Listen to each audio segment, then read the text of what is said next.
Small business sponsorship. If you're a small business located anywhere in Australia and looking to sponsor a skilled worker, this video is for you. Welcome back to our channel. My name is Abby from Migration Centre of Australia. Many people assume that you need to be a medium-sized company or have at least 10 employees or $1 million plus turnover to be able to sponsor someone. That's not always the case. Even a company with 1 or 2 employees can still technically sponsor someone. We recently had a client that only had 2 employees in their business and was looking to sponsor someone because they really needed a skilled worker. So we justified why the position will be beneficial, and then we're able to justify why they needed that person within their business. Now, this small business was located in Northern Territory. And the example of this business is important because this person actually ran as a ABN holder. So they were a sole trader before. Then they came to us for advice. They said, I really want to grow the company. And for that, I need to be able to employ people. And I found someone that's really good from Sydney and I want to sponsor them and bring them to Northern Territory. So what we did was we asked the client to speak to their accounting firm to set up a company. Once the company had 1 or 2 months of financials, we went ahead and lodged a sponsorship, which was actually approved today on 19th of January 2026, when I'm recording this video, which is really great news because the business was really new. Even though they had a long history of that business running, the company setup was new. That means all the bank statements were not less than 6 months old. And then we continued to provide extra evidence as we went along to make sure we could strengthen the application. Whenever a BAS was completed, we made sure we provided that instantly. So the department continued to update and collect the information for the financials of the company. We justified that by having an additional member that had already moved from Sydney to Northern Territory, the company actually doubled its business. Now, this was a physiotherapist clinic and they provide remedial massage and other services. And through having this skilled person, they could justify that they had the right financials and the right structure set up to be able to sponsor someone. So that's a 1-person company that was set up that was able to sponsor a single employee. So if you're looking to sponsor someone, let's discuss what type of visas you can sponsor someone under.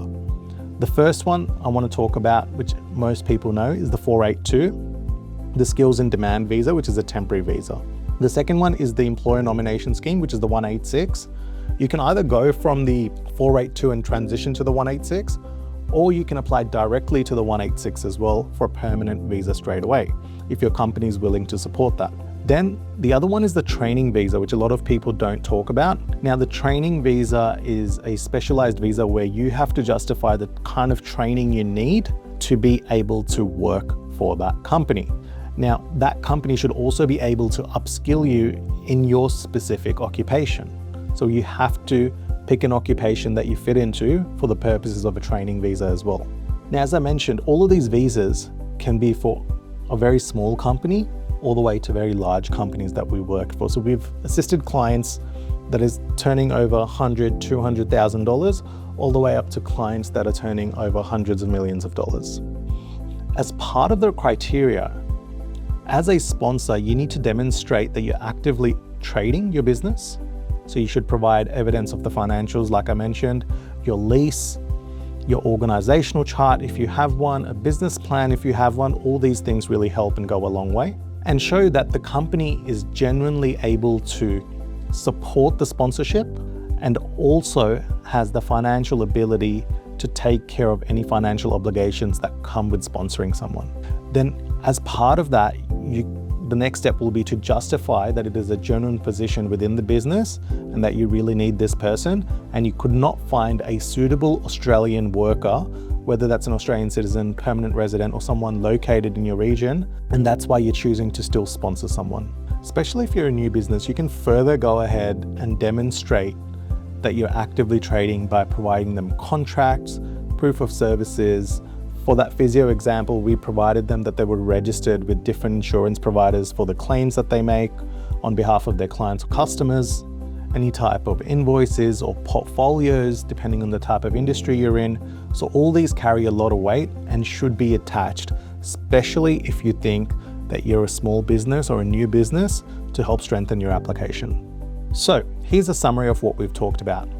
As a sponsor, make sure you provide evidence that you're actively trading.